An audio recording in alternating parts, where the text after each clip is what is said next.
नमस्कार विद्यार्थी मित्रांनो, आज आपण इयत्ता 11वी मराठीतील पाठ क्रमांक 5 परिमळ या पाठाचे लेखक आहे प्रल्हाद केशव अत्रे. प्रल्हाद केशव अत्र्यांनी सर्व लिखाण केशव कुमार या नावाने लिहिलेला आहे. हा पाठ त्यांनी बहिणाबाई चौधरी यांच्या काव्य प्रतिभेची ओळख करून देण्यासाठी लिहिलेला आहे. बघा, बहिणाबाई चौधरी जर म्हटलं, डोळ्यासमोर जर नाव घेतलं तर आपल्याला त्यांचं प्रसिद्ध काव्य त्या ठिकाणी डोळ्यासमोर येतं. कोणतं?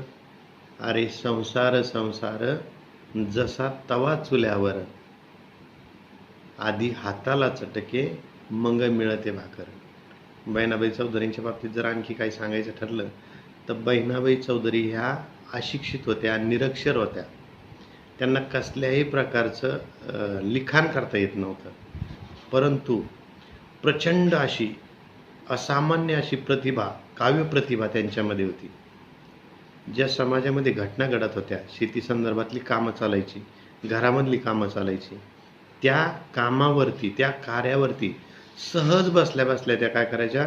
कविता रचायच्या. आणि मग त्या निरक्षर असल्यामुळं त्यांचा मुलगा असेल किंवा त्यांचे शेजारी असेल, त्या कविता किंवा ते काव्य त्या ठिकाणी लिहून ठेवायचे, किंवा ते पाठ केलेले काव्य एका पिढीकडून दुसऱ्या पिढीकडे जायचं आणि मग कुणीतरी त्याच्यातलंच कुणीतरी ते काव्य लिहून ठेवायचं.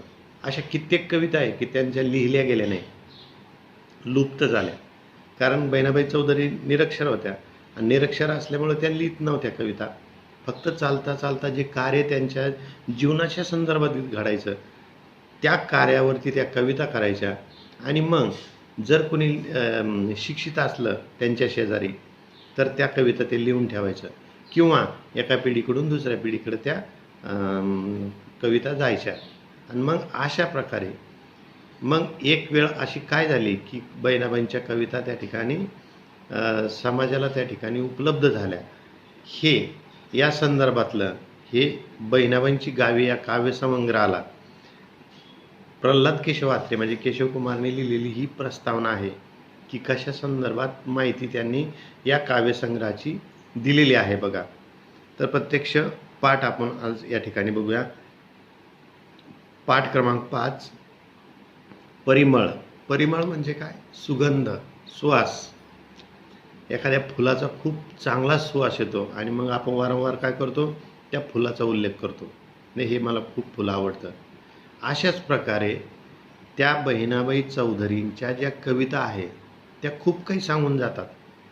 दैनंदिन जीवन जगत असताना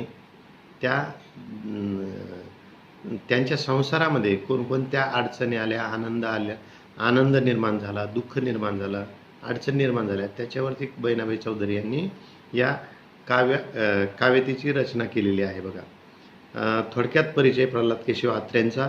1898 ते 1969 हा त्यांचा कार्यकाल आहे.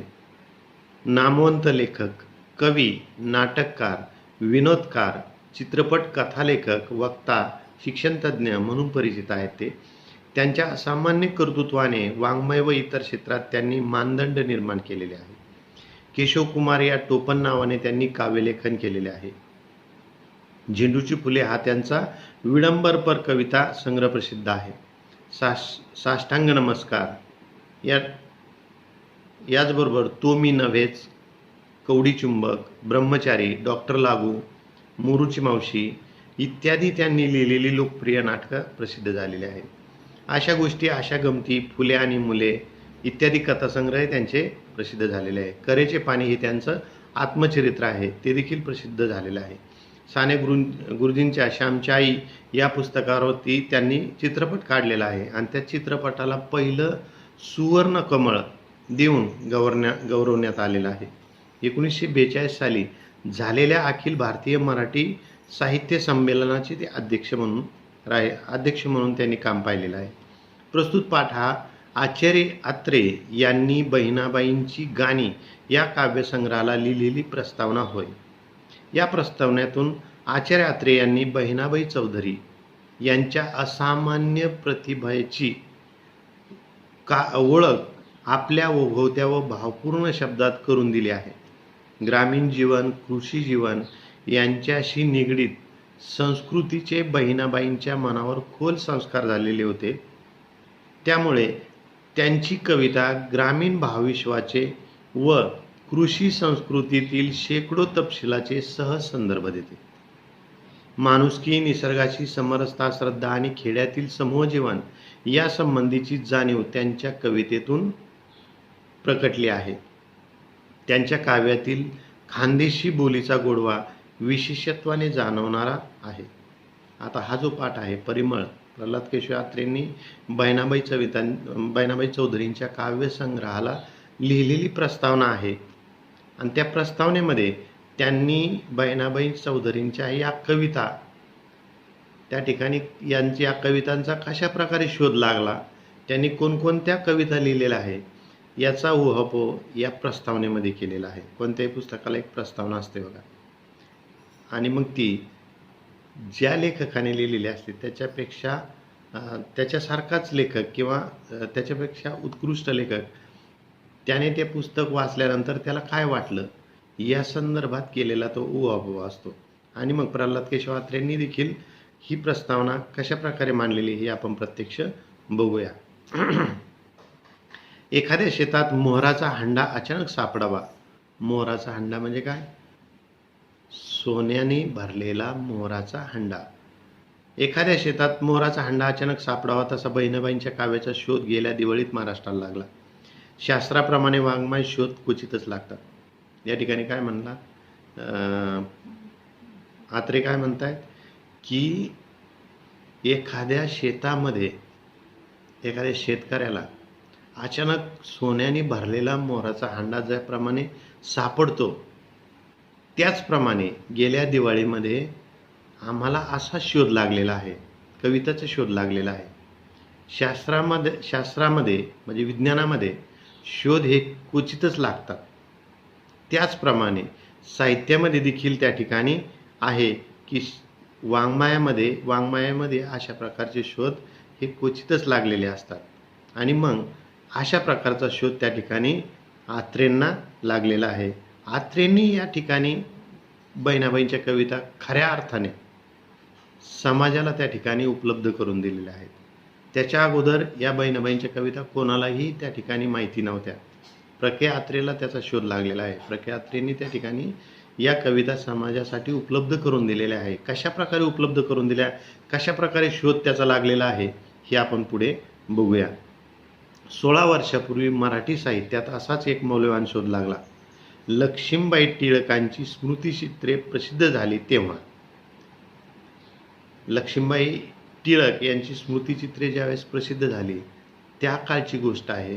जवळजवळ 16 वर्ष, प्रख्यात्रे म्हणतात की 16 वर्षापूर्वी एक अशी घटना घडली की त्यामुळं बहिणाबाईंच्या कविता या माझ्यापर्यंत आल्या आणि त्याला प्रसिद्ध करण्याचं काम माझ्या हस्ते झालेलं आहे असं प्रख्यात्रे म्हणतात. पुढे काय म्हणतात ते, लक्ष्मीबाईसारखाच बहिणाबाईंचा जिव्हाळा जबर आहे. त्यांच्या शब्दातून प्रतिभा नुसती झिरपते आहे. प्रतिभा अगोदर मी तुम्हाला प्रतिभा या शब्दाचा अर्थ सांगितलेला आहे. लक्ष्मीबाई टिळक सारखीच बहिणाबाईंच्या कविता देखील अतिशय त्या ठिकाणी जिव्हाळ्याच्या आहेत. लोकांविषयी प्रेम त्या ठिकाणी व्यक्त त्याच्यातून झालेलं दिसून येतं. जबरदस्त अशा प्रकारचा जिव्हाळा, प्रेम इतरांविषयी आहे असं त्यांच्या प्रत्येक कवितेतून दिसून येतं. आणि प्रत्येक कवितेतून प्रतिभा नुसती झिरपते आहे, ओसंडून वाहते आहे असा भास त्यांच्या कविता वाचल्यानंतर होतोय. प्रतिभा शब्दाचा अर्थ मी तुम्हाला सांगितला होता की एखाद्या व्यक्तीला उपजत जे कौशल्य प्राप्त झालेलं असतं, काव्यरचनेचं असेल, साहित्य रचनेचं असेल, त्याला आपण प्रतिभा म्हणतो. उपजत कौशल्य हे कोणतंही त्या ठिकाणी माणसाला जन्मापासूनच येत नसतं. तर अशा प्रकारचं उपजत कौशल्य हे बहिणाबाईंना प्राप्त झालेलं होतं. निरक्षर होत्या, कसल्याही प्रकारचं लिहिता वाचता येत नव्हतं, तरीही अतिशय उत्कृष्ट अशा प्रकारच्या कविता रचना, काव्यरचना बहिणाबाई चौधरींनी केलेल्या आहे. कोणाकडेही असं कौशल्य त्या ठिकाणी उपजत कोणालाही लाभत नाही, परंतु बहिणाबाईंना ते कौशल्य लाभलेलं होतं. सहज बोलता बोलता, कार्य करता करता, स्वतःचं कार्य करता करता, म्हणजे ज्यावेळेस त्या भाकरी करत होत्या. त्या भाकरी करत असताना त्यांनी सहजरित्या तिथे ती कविता केलेली आहे. अरे संसार जीवनाशी निगडीत असा जीवनाशी संदर्भ जोडलाय. त्या भाकरी करत असताना आपल्या जीवनाशी संदर्भ जोडता जोडता त्यांनी ही कविता रचली. अरे संसार संसार, अरे संसार संसार, जसा तवा चुल्यावर, आधी हाताला चटके मग मिळते भाकर. म्हणजे सहजरित्या त्या कविता त्या ठिकाणी जबरदस्त प्रतिभाशक्तीच्या जोरावरती त्यांनी अशा प्रकारे कविताची रचना केलेली आहे. आणि अशा अनेक कवितांची रचना त्यांनी केलेली आहे. परंतु त्या निरक्षर असल्यामुळे काही कविता लुप्त झालेल्या आहे आणि काही कविता तोंडी तोंडी एका पिढीकडून दुसऱ्या पिढीकडे गेलेल्या आहेत. आणि मग त्याचं लिखाण त्यांनी केलेलं आहे. एक वेगळ्या प्रकारची ढब, एक वेगळ्या प्रकारची चाल, एक वेगळ्या प्रकारचे शब्दरचना त्यांच्या कवितेमध्ये असल्यामुळं या कविता ह्या बहिणाबाईच्याच आहेत असं त्या ठिकाणी लोकांना वाटत होतं. आणि मग ते एकत्रित करण्याचं काम प्रख्यात्रेंनी केलेलं आहे. अशी सरळ आणि सोज्वळ काव्य मराठी भाषेत फार थोडे आहे. आणि मौज ही आहे की जुन्यात चमकेल आणि नव्यात झळकेल अशी त्याची तेज आहे. त्यांच्या कविता ज्या आहेत जुन्या धर्तीवरती जरी त्यांनी रचना केलेली आहे तरी जुन्यामध्ये चमकेल आणि नव्यात झळकेल अशा प्रकारची रचना त्यांची कवितेची आहे. प्रचंड अशा अर्थ त्या कवितेमध्ये सामावलेला दिसून येतो बघा. एक निरक्षर आणि अशिक्षित शेतकरी स्त्रीने हे सारे रचलेले आहे, हा तर तोंडात बोट घालायला लावेल असा चमत्कार आहे. तोंडात बोट घालणे म्हणजे काय? आश्चर्यचकित होणे. त्यांच्या ज्या कविता आहे की एखादी शेतकरी कुटुंबामध्ये जन्मलेली स्त्री की जी निरक्षर आहे, तिला कसल्याही प्रकारे लिहिता वाचता येत नाही, आणि अशा जबरदस्त कवितांची मांडणी, कविताची रचना त्यांनी केलेली आहे. यावरती विश्वास बसणं म्हणजे खरोखर आश्चर्यचकित करणारी गोष्ट आहे असं त्या ठिकाणी प्रख्यात्रेला वाटत आहे बघा. सुप्रसिद्ध मराठी कवी स्वपनदेव चौधरी यांच्या ह्या मातोश्री. सुप्रसिद्ध कवी स्वपनदेव चौधरी म्हणजे बहिणाबाईंचा मुलगा हा देखील सुप्रसिद्ध कवी आहे. परंतु आपल्या आईच्या कविता, अशिक्षित आईच्या कविता ह्या समाजाला आवडेल की नाही आवडेल याची शंका त्या स्वपनदेव चौधरीच्या मनामध्ये होती. आणि मग तो समाजाला समाजासाठी तो उपलब्ध करून देऊ इच्छित नव्हता की माझ्या आईची चेष्टा होईल, समाजाला आवडतील का नाही आवडतील. यामुळे त्याने त्या कविता त्या ठिकाणी प्रसिद्ध केलेल्या नव्हत्या, समाजासाठी उपलब्ध करून दिलेल्या नव्हत्या. परंतु हा स्वपनदेव चौधरी देखील सुप्रसिद्ध कवी आहे. आणि मग अशीच एक घटना घडली आणि त्याच्यामुळं काय झालंय बघा. स्वपनदेव चौधरी यांच्या ह्या मातोश्री आहेत. वयाच्या 72व्या वर्षी त्या मरण पावल्या. स्वपनदेवाची आणि माझी 20-22 वर्षाची मैत्री आहे. स्वपनदेव चौधरी हे देखील उत्कृष्ट कवी आहेत. स्वपनदेव चौधरी आणि केशवकुमार म्हणजे प्रख्यात्रे यांची जवळजवळ 20-22 वर्षापूर्वींची मैत्री आहे, वर्षापासूनची मैत्री आहे. एवढ्या दिवसाची मैत्री असून देखील स्वपनदेव चौधरींनी एक चकार शब्द देखील या संदर्भात प्रख्यात्रेंना सांगितलेला नाही. बहिणाबाई चौधरींचा मृत्यू हा 72व्या वर्षी झालेला आहे. आणि त्याच्यानंतरही बराच काळ स्वपनदेव चौधरीची आणि प्रख्यात्रेंची मैत्री असून देखील आपल्या आईच्या, अशिक्षित आईने रचलेल्या कविता या समाजासाठी उपलब्ध करून द्याव्यात असं स्वपनदेव चौधरीला वाटलं नाही. का नाही वाटलं? कारण ती अशिक्षित होती. लोकांना त्या कविता आवडेल की नाही आवडेल याची शंका त्याच्या मनामध्ये असल्यामुळं त्याने त्या उपलब्ध करून दिलेल्या नाहीत बघा. स्वपनदेवाची आणि माझी 20-22 वर्षाची मैत्री आहे, पण त्याच्या माझघरात सोन्याची खाण दडलेली असेल याची मला कल्पना नव्हती. त्यांना स्वतःला त्याची जाणीव असेल, पण ते पडले मुलखाचे लाजळू. त्यांना वाटले की खानदेशी वऱ्हाडी भाषेतल्या आपल्या अडाणी आईच्या ओव्यांचे सुशिक्षित आणि सुसंस्कृत महाराष्ट्राला कौतुक वाटेल की नाही कोणास ठाऊक. म्हणून ते इतकी वर्ष तोंडात मूग गिळून मूग धरून बसले होते. तोंडात मूग धरून बसणे म्हणजे काय? गप्प बसणे आहे. जी परिस्थिती माहीत आहे ती माहिती असूनही कोणालाही चकार शब्द न सांगणे त्याला म्हणतात तोंडात मूग धरून बसणे. आता आपल्या अशिक्षित आईचे ह्या सुसंस्कृत आणि सुशिक्षित समाजाला या कविता आवडेल की नाही आवडणार याविषयी त्यांच्या मनामध्ये शंका होती. म्हणून त्यांनी त्या ठिकाणी उपलब्ध करून दिलेला नाहीये. आणि मुळातच सोपानदेव चौधरी हे मुलखाचे लाजळू, म्हणजे मुळातच तो लाजळू होता. आणि लाजळू असल्यामुळं त्याला शंका होती की आपल्या आई अडाणी आहे, अशिक्षित आहे, आणि त्याच्यामुळं तिची जी रचना त्यांनी जी रचना केलेल्या आहे खानदेशी वऱ्हाडी भाषेमध्ये. आता आत्ताची भाषा कोणती आहे? सुशिक्षित मराठी, पुणेरी भाषा मराठी. त्या मराठी भाषेमधील कविता आजकाल लोकांना आवडताना दिसतात, परंतु खानदेशी वऱ्हाडी भाषेतल्या त्या कविता आजच्या सुशिक्षित आणि सुसंस्कृत लोकांना आवडतील की नाही आवडतील याची शंका त्याच्या मनामध्ये होती स्वपनदेव चौधरीच्या. त्याच्यामुळं त्याने त्या ठिकाणी त्या उपलब्ध करून दिलेला नाही. आणि म्हणून इतकी वर्ष ते त्या ठिकाणी शांत बसलेले होते. कोणालाही आपल्या आईच्या कविताबद्दल माहिती सांगितलेली नव्हती. परंतु असं काय घडलं की प्र.के. अत्रेयांना ह्या कविताविषयी माहिती मिळाली? बघूया पुढं. मागल्या दिवाळीच्या आधी एक दिवस ते असेच माझ्याकडे आले आणि एक चतकोर चोपडी म्हणजे काय? वही, एक छोटीशी वही त्यांनी हातामध्ये आणलेली होती. हळूच उघडून त्यात उतरलेली आपल्या आईची एक कविता भीत त्यांनी मला वाचून दाखवली. एहेरीत दोन मोठा. एहेरीत म्हणजे काय? विहिरीमध्ये पाणी. मोठा म्हणजे काय? पाणी काढण्याचं साधन. जुन्या काळामध्ये ज्यावेळेस विजेचा शोध लागलेला नव्हता त्यावेळेस पाणी हे मोटाच्या साहाय्याने काढलं जायचं. मोटा म्हणजे कोणता? कातड्याची अशी एक पातेल्यासारखी पिशवी त्या ठिकाणी शिवून तयार केलेली असायची आणि त्याच्यामधून त्या ठिकाणी पाणी विहिरीतून बाहेर काढलं, मोटाच्या साहाय्याने बाहेर काढलं जायचं. आणि मग त्याच्यावरती रचना केलेली आहे बहिणाबाई चौधरींनी. एहिरीत दोन मोठा, दोन्हीमध्ये पाणी एक. मोठ हाकलतो एक, जीव पोसतो कित्तिक. म्हणजे एक जण, तो शेतकरी एक जरी असला तर कित्येक लोकांना पोसण्याचं काम तो करत आहे. आपलं पीक त्या ठिकाणी पिकून अनेक लोकांना पोसण्याचं काम तो करत आहे.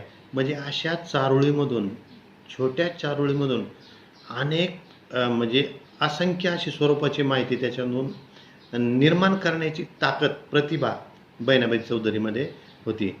मग आचार्य अत्रे म्हणतात, प्र.के. अत्रे म्हणतात की मागल्या दिवाळीमध्ये एक दिवस असंच स्वपनदेव चौधरी माझ्या घरी आले आणि माझ्या घरी आल्यानंतर एक चतकुर म्हणजे छोटीशी वही त्यांनी काढली आणि त्या वहीमधली एक कविता त्यांनी वाचून दाखवली.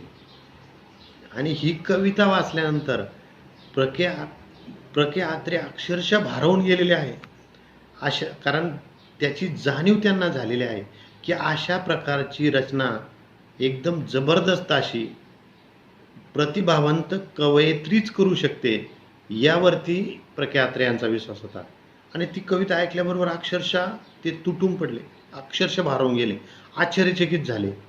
आणि आश्चर्यचकित झाल्यानंतर बघा पुढे काय होतंय. त्याचबरोबर ती वही मी त्यांच्या हातातून खसकन ओढून घेतली आणि आदाशासारखा म्हणजे काय? एखादा जर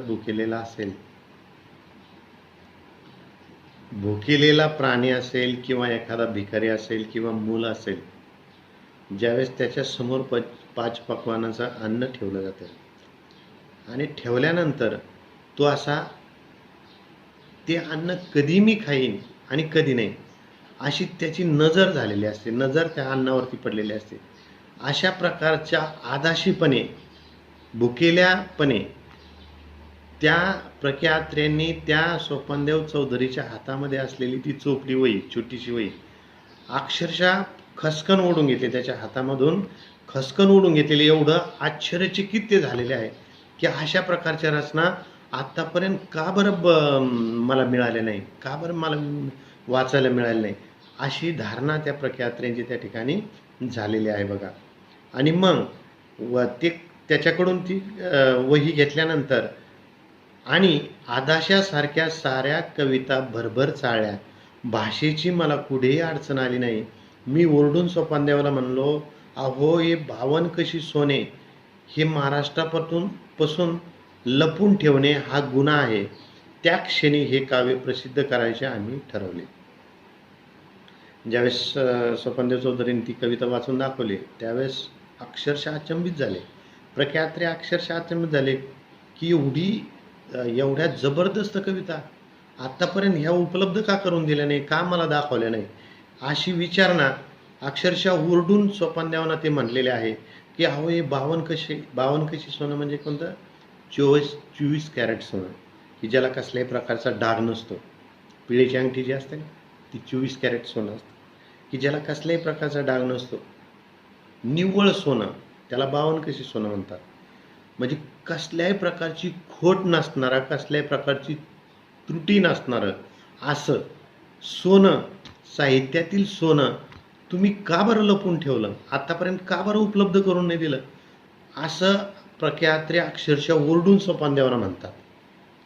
आणि मग असं म्हटल्यानंतर तुम्ही हे लपून ठेवणंच हा मोठा गुन्हा केलेला आहे असं स्वपनदेवांना प्रख्यात्रे म्हणतात. आणि मग त्या क्षणी स्वपनदेव चौधरी आणि प्रख्यात्रे यांनी ठरवलं की हे आता महाराष्ट्राला या कविता उपलब्ध करून द्यायच्या, या कविता प्रसिद्ध करायच्या असं त्या ठिकाणी त्यांनी ठरवलेलं आहे. आजच्या पुरता हा भाग इथेच थांबूया. बाकीचा राहिलेला भाग पुढच्या तासिकेला बघूया. आज तुम्हाला मी एक स्वाध्याय सांगतो की बहिणाबाई चौधरी ज्या आहेत हा पाठ अभ्यासत असताना आजचा स्वाध्याय काय आहे की बहिणाबाई चौधरी यांची एक तरी कविता सगळ्या मुलांनी जे मराठीमध्ये 11वी मराठीला आहेत, ज्यांचा विषय मराठी आहे, त्या सर्व मुलांनी बहिणाबाई चौधरी यांची एक तरी कविता स्वतः लिहून काढायची आणि मला स्वतःला माझ्या वैयक्तिक अकाउंटवरती पाठवायची. रोज मी प्रत्येक विद्यार्थ्यांना आवाहन करतो की स्वाध्याय सोडा. कोणी बरेचशी मुलं सोडवताना दिसत नाही, काही तुरळकच मुलं अशी आहे की स्वाध्याय सोडतात आणि मला पाठवत आहेत. परंतु बरेचसे अशी मुलं आहेत की ज्यावेळेस रेग्युलर कॉलेज चालू होईल त्यावेळेस मी त्यांना विचारणा करणार आहे की तुम्हाला मी वारंवार सांगून तुम्ही स्वाध्याय सोडलेले नाही आहे. त्यांना मी सर्व प्रकारचे स्वाध्याय एकटी सोडवायला लावेल. त्याच्यामुळं रोज जे लेक्चर झाले आहेत त्याच्यामध्ये मी जर एखादा स्वाध्याय सांगितला तर तो स्वाध्याय सोडवलाच पाहिजे. माझ्या वहीमध्ये माझ्याकडे रजिस्टर आहे, त्या रजिस्टरवरती मी नोंद करतो की कोणत्या लेक्चरला मी कोणतं स्वाध्याय सांगितलेलं आहे. आणि अजून देखील काही मुलांनी जर स्वाध्याय सोडलेलं नसेल, माझे बाकीचे सगळे लेक्चर ऐका, त्याच्या खालचे मी जे स्वाध्याय सांगितलेले ते सोडवले नसतील तर सर्व मुलांनी प्रथमतः ते स्वाध्याय सोडा. कारण कॉलेज रेग्युलर चालू झाल्यानंतर मी प्रथमतः ते स्वाध्याय पाहणार आहे की किती मुलांनी ते स्वाध्याय सोडलेले आहेत. आजचा स्वाध्याय असा आहे की प्रत्येक मुलांनी, जे मराठीला मुलं आहेत त्यांनी प्रत्येकाने किमान एक तरी बहिणाबाई चौधरी यांची कविता लिहून काढायची आणि मला तिचा फोटो माझ्या अकाउंटला पाठवून द्यायचा. आणि आणखीन पुन्हा एकदा सांगतोय की अगोदरचे जे स्वाध्याय आहेत ते सर्वचे सर्व स्वाध्याय मी सांगितलेले ते सर्व मुलांनी सोडणे अनिवार्य आहे. आणि मग ते रेग्युलर कॉलेज चालू झाल्यानंतर मी ते बघणारच आहे.